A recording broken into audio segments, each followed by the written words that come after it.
شروع کریں.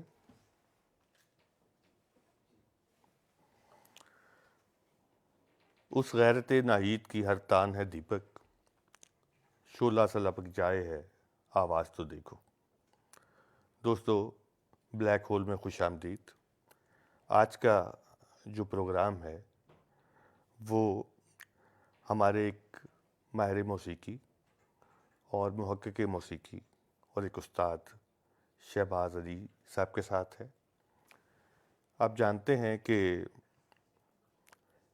انسان نے ایک یک خلوی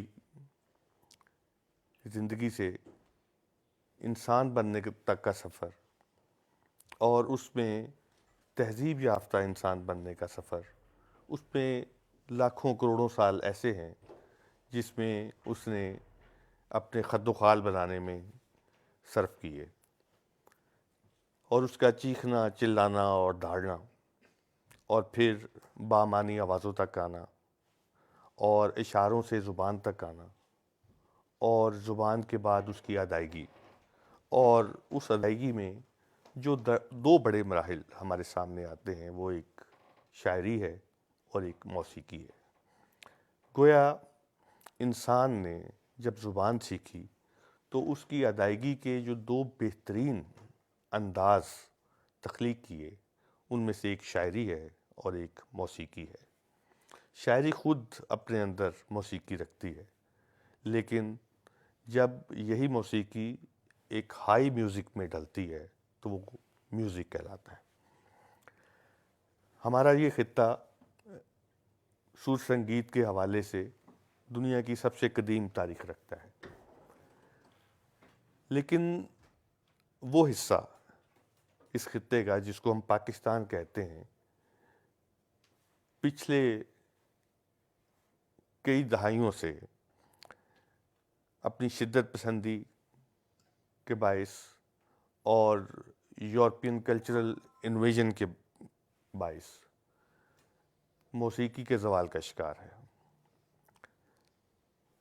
میرے بچپن تک یہ صورتحال تھی کہ بسوں میں، ویگنوں میں، ہوٹلوں میں، گلی محلوں سے گزرتے ہوئے گلیوں کے مکانوں سے، محفلوں میں، اسکولوں میں، کالجوں میں میوزک عام سنائی دیتا تھا. اس کے مقابلے ہوتے تھے اور موسیقی ہماری زندگی کا حصہ تھی اور رچی بسی ہوئی تھی.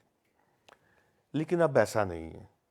اب ہمیں موسیقی سارا دن سنائی نہیں دیتی، اور اگر سنائی دیتی ہے تو وہاں موسیقی کے نام پر ایک عجیب شور ہے جس کو ویسٹرن میوزک کے نام سے بھی گردانا جاتا ہے. اور یہ بھی ہوا کہ ہمارے ہاں موسیقی کا جو زوال ہے وہ اس حد تک آیا کہ ہمارے اپنے جو صدیوں پرانے انسٹرومنٹس تھے اور جن کو ہم نے ایجاد کیا اور جس کے نام پر ہم نے تاریخ مرتب کی، وہ بھی بدلتے چلے گئے. ہمارے سر، ہماری کمپوزیشنز، ہماری شاعری، سارا کچھ. اس زوال کے دور میں بہت کم لوگ ہیں جو موسیقی کا علم رکھتے ہیں، اس کا شعور اور ادراک رکھتے ہیں، اس کے فن پہ مہارت رکھتے ہیں اور اس ورثے کے ترجمان ہیں. انہی میں سے ایک نام پروفیسر شہباز علی کا بھی ہے.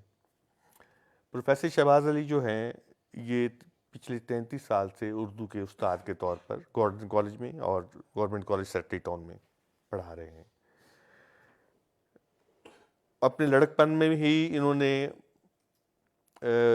ریڈیو کو جوائن کیا اور وہاں تقریباً 10 سال تک بطور غزل گائک یہ منسلک رہے. آل انڈیا ریڈیو کے ایک بہت بڑے میوزک ڈائریکٹر رہے ہیں ظہور الحق صاحب، قاضی ظہور الحق صاحب. انہوں نے باقاعدہ جو موسیقی کی تربیت ہے ان سے حاصل کی ہے، اور ہارمونیم نوازی کے حوالے سے ماسٹر صادق پنڈی والے انہوں نے ان کو سکھایا اور اپنی شاگردی میں رکھا. اس کے علاوہ میری موسیقی کے نام سے ایک پروگرام جس کی تقریباً 100 ایپیسوڈز STN PTV کا جو ایک چینل تھا 90s میں، اس میں 100 ایپیسوڈز آئیں، جس میں مشاہیر کے ساتھ انٹرویوز بھی شامل ہے، گفتگو بھی شامل ہے، اور کلاسیکی موسیقی کی جو اصناف ہیں، رجحانات ہیں، ان کی گائیکی کے جو انداز ہیں، گھرانے ہیں، ان کے حوالے سے بطور ایک ماہر کے یہ شرکت کرتے رہے ہیں۔ پھر ان کا کام تحقیق پر بھی ہے۔ انہوں نے تقریباً 24 بڑے ہمارے جو میوزیشنز ہیں ان کے اوپر انہوں نے تحقیق کی ہے، آرٹیکل لکھے ہیں، اور ان کی 3 کتابیں ہیں، جن میں سے ایک سر سنسار یہ آپ دیکھ رہے ہیں، اور ایک ہے تاریخ موسیقی، اور ایک ہے اسباق موسیقی۔ اور یہ سر سنسار جو ہے یہ کینیڈا میں، انگلینڈ میں، انڈیا میں اور کئی ملکوں میں، اور خود پاکستان میں اور کچھ اکیڈمیز میں بھی اور یونیورسٹیوں میں ایک تحقیق کا بہت بڑا حوالہ ہے۔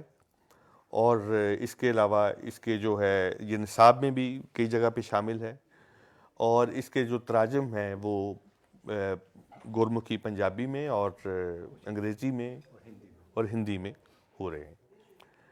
اس کتاب کی خوبصورتی یہ بھی ہے کہ اس میں ان موسیقاروں پر لکھا گیا ہے جن کے حوالے سے ہمیں میٹیریل کم ملتا ہے، کیوں کہ وہ اساتذہ اس دور سے تعلق رکھتے ہیں جب ریڈیو بھی نہیں تھا، اور جب کوئی ایسا ریکارڈنگ کا زمانہ نہیں تھا، تو لہٰذا ایسے لوگ جن کی ساؤتھ ایشیا میں دھوم تھی اور وہ ہمارے ڈاکومنٹ کا حصہ نہیں بن سکے، انہوں نے ان پر تحقیق کی اور ان کے بہت اہم حوالوں کے ذریعے سے اس مضمون میں ان کے کارناموں کو، ان کی شخصیات کو ڈسکس کیا ہے۔ تو اس حوالے سے تحقیق کے حوالے سے، اور پھر ایک اور حوالہ جو آج کل ان کا بہت اہم ہے وہ ہارمونیم نوازی ہے، جس میں راگداری اور کلاسیکل حوالہ رکھتے ہیں اور شہرت رکھتے ہیں اس حوالے سے۔ پھر بہت سارے انعامات اس پر بھی، یہ سنسار پر بھی ان کو سرکاری سطح پر ایوارڈ بھی ملا، اور اس کو سراہا گیا اس کتاب کو۔ اس کے علاوہ انہوں نے بیشتر ایوارڈز حاصل کیے۔ ہمارے ساتھ دوسرے مہمان جو ہیں خلیق صاحب، خلیق الرحمان جو ہیں یہ نظم کے شاعر ہیں۔ 2 کتابیں ان کی بہت شہرت رکھتی ہیں، دامن گم شام اور کمل جھیل کا گیت۔ ان کی جو ادبی سطح پر بڑی خدمت ہے وہ یہ ہے کہ تقریباً 20 سال سے یہ حلقہ ارباب ذوق کے منتظم کے طور پہ، سیکریٹری کے طور پر اس حلقے کو سنبھالے ہوئے ہیں، اور بہت اہم اور نامور جو ادیب ہیں ان کے ساتھ یہ پروگرام کر چکے ہیں۔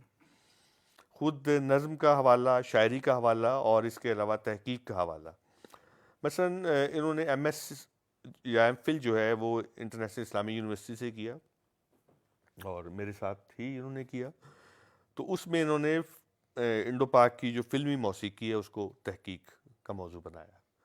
آج کل یہ نمل یونیورسٹی سے پی ایچ ڈی کر رہے ہیں، اور اس پر بھی ان کا جو تحقیق کا موضوع ہے وہ اسی حوالے سے ہے۔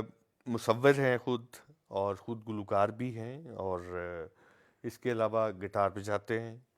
تو گویا میوزک کے ساتھ، میوزک کی تحقیق کے ساتھ، شاعری کے ساتھ، فلمی شاعری کے ساتھ ان کا بہت ربط ہے، اور بہت اس پر نظر رکھتے ہیں۔ اقدس ہاشمی ہمارے نوجوان گائک ہیں، پوٹھوار کے ایک بہت اہم گھرانے سے ان کا تعلق ہے، جن کی 3 جہات ہیں۔ نمبر 1 تو وہ تصوف کا بہت بڑا گھرانہ ہے، علمی گھرانہ ہے، اور پھر تدریس کا بہت بڑا گھرانہ ہے۔ جب ہم تصوف کی بات کرتے ہیں تو اس میں سماع کا جو پہلو ہے وہ قوالی کے ساتھ جڑا ہوا ہے۔ تو ان کی جو تربیت ہے اور اس کی جو انسپریشن ہے وہ اسی ماحول میں ہوئی، اور انہوں نے نعت، اور نعت سے پھر قوالی گانے کی طرف، اور پھر غزل گائکی کی طرف یہ آئے، اور ان کے بھی 50 سے زائد پرفارمنس پی ٹی وی پہ آ چکی ہیں۔ ان کے اعزاز میں پنڈی آرٹ کونسل نے پروگرام کیا ہے۔ خود یہ اردو کے استاد ہیں اور کالج میں پڑھاتے ہیں۔ اسلامی یونیورسٹی سے بی ایس انہوں نے کیا ہے، اور اس کے علاوہ میڈیا اسٹڈیز میں انہوں نے رفاہ یونیورسٹی سے MS کیا ہوا ہے. ڈاکومنٹریز بھی بناتے ہیں. شاعر ہیں, کالم نگار ہیں, مضمون نگار ہیں, اور کئی ایوارڈز یہ لے چکے ہیں. ہمارے پروگرام کا انداز یہ ہوگا کہ ہم تینوں, ہمارے اسکالر, ہمارے ماہر موسیقی اور میں, شہباز صاحب کی جو خدمات ہیں, ان کی شخصیت, ان کا پس منظر, اس پہ بات کریں گے, اور علم موسیقی کے حوالے سے جاننے کی کوشش کریں گے تاکہ ہم ہماری اگر کسی قدر جہالت ہم میں موسیقی کے علم کے حوالے سے موجود ہے تو وہ دور ہو سکے. لیکن اس سے پہلے میں چاہوں گا کہ ایک چھوٹی سی پرفارمنس جو ہے, جو شہباز صاحب نے کی ہے, اس کو ہم دیکھ سکیں.